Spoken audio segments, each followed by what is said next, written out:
Imagine a world where the church was your everything, your doctor, your protector, and your friend. In the Middle Ages, the church was more than just a place to pray. It was the heart of daily life. People relied on the church for comfort, protection, and even medical care. The Virgin Mary and patron saints were like extra companions, always there to help, no matter what trouble you faced. For example, Saint Sebastian was the patron saint of archers and crossbowmen, and his image often showed him pierced by arrows. Bakers had Saint Honoré, whose symbol was an oven shovel and 3 loaves of bread. Sailors looked to Saint Nicholas, who was famous for saving 3 children from the sea. Travelers had Saint Christopher, often depicted carrying the infant Jesus on his shoulder. Charitable groups often chose Saint Martin, who famously gave half his cloak to a poor man. Unmarried girls had Saint Catherine, believed to be very beautiful. These saints were more than just figures in stories. They were real sources of comfort and hope. When a peasant's son was blinded by a thorn in his eye, his mother took him to the church of Saint Denis. She knelt before a statue of the Virgin Mary, said an Ave Maria, and made the sign of the cross over her son using a sacred relic, a nail from the cross of Jesus. Miraculously, the thorn fell out, the inflammation disappeared, and the child could see again. Even hardened criminals could find solace in the church. No matter what crime they had committed, they were not cut off from the Virgin Mary. One story tells of a woman accused of incest with her son-in-law and condemned to be burned at the stake. She prayed to Notre Dame, and the Virgin appeared, ordering the fire not to burn. Convinced of a miracle, the judges freed her. After giving away her wealth to the poor, she entered a convent. The act of faith through prayer was what mattered most. The church offered forgiveness, not justice. The church gave meaning and purpose to life in a world that often seemed unpredictable and harsh. It taught that life on earth was just a journey to the New Jerusalem, a place of eternal peace. Petrarch, a famous writer, once wrote to his brother that life was a hard and weary journey toward the eternal home. The church promised salvation, but only through its rituals and the aid of its priests. The rule was clear: no salvation outside the church. Salvation was crucial because the alternative was hell, a place of eternal torture. Medieval art vividly depicted the horrors of hell, where the damned hung by their tongues from trees of fire, burned in furnaces, and were swallowed by monstrous fish. The wicked sank into the abyss, with fornicators up to their nostrils and persecutors up to their eyebrows. Some were gnawed by demons, tormented by serpents, or left to starve while surrounded by unreachable fruit. No wonder the day of judgment was always on people's minds. Over the doorways of cathedrals, carvings showed sinners being led to hell by devils, while angels guided the few chosen to heaven. Despite the grim outlook, the church offered hope to all. Salvation was open to sinners as long as they repented. A Lollard preacher once said, turn thee again, thou sinful soul, for God knoweth thy misgovernance and will not forsake thee."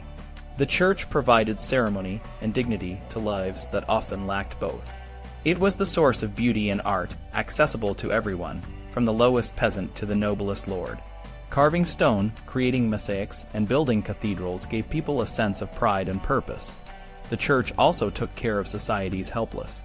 It taught that helping the poor and sick was a way to earn merit and a place in heaven. Nobles gave alms daily at the castle gate, and merchants allocated a percentage of their profits to charity. One Gascon seigneur left money to those whom I deflowered, if they can be found. Craft guilds set aside God's penny from each transaction for charity. Parish councils maintained tables of the poor and banks for alms. On feast days, 12 poor people were invited to the banquet table, and on Holy Thursday, notables would wash the feet of beggars. Even though it was sometimes difficult, the church encouraged people to love the poor. However, the clergy were not always perfect. Their failings often attracted more attention because they were supposed to be better than other people. Despite this, many were kind and admirable. The parson from the Canterbury Tales was always ready to visit the farthest and poorest house in his parish, even in bad weather. But a wind of discontent was growing. Papal tax collectors were attacked, and even bishops were not safe. In 1326, a London mob beheaded a bishop and left his body in the street. In 1338, a group attacked the Bishop of Constance, holding him prisoner. Within the Church, some religious groups, like the Fraticelli, a sect of the Franciscan order, preached a return to Christ's poverty. They insisted that Christ and his apostles had lived without possessions, and that true holiness required renouncing earthly goods. The Church denounced these groups as heretical and excommunicated them. In 1318, 4 members of a group of spiritual Franciscans were burned at the stake in Marseille. The Church's teachings emphasized the renunciation of the material world. Life on earth was seen as negative, and holiness was achieved through denying earthly pleasures. Fasting and celibacy were practices to gain victory over the flesh. Money was evil, beauty was vain, and ambition and desire for gain were sinful. The Christian ideal was asceticism, the denial of sensual pleasures. This led to a constant struggle against the senses and a persistent need for absolution. Mystical sects arose, trying to break away from the material world and get closer to God. The Church, however, could not accept these movements. The Fraticelli's insistence on Christ's absolute poverty was a challenge to the Church's wealth, and they were condemned as heretics. The Church also faced challenges from temporal powers. The Pope's right to crown the emperor was questioned, and the state's claims were set against those of the Church. John the 22nd excommunicated Marsilius of Padua, who wrote Defensor Passus, asserting the supremacy of the state. 2 years later, William of Ockham, an English Franciscan, was excommunicated for his philosophy of nominalism, which opened the door to direct knowledge of the physical world.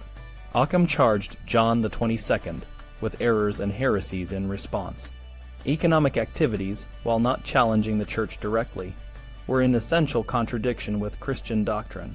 Capitalist enterprise, which was becoming increasingly dominant, violated the Church's view of commerce as inherently evil.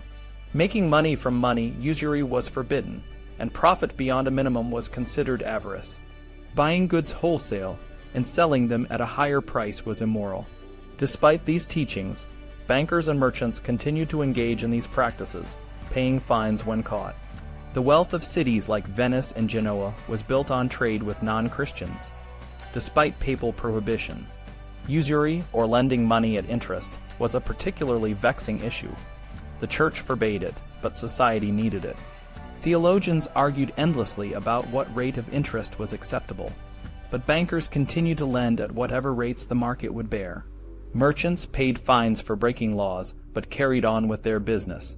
The division between rich and poor became more pronounced. The wealthy, who controlled raw materials and tools, reduced wages, exploiting the poor. The poor saw the rich as enemies, and a sense of injustice grew, leading to a spirit of revolt.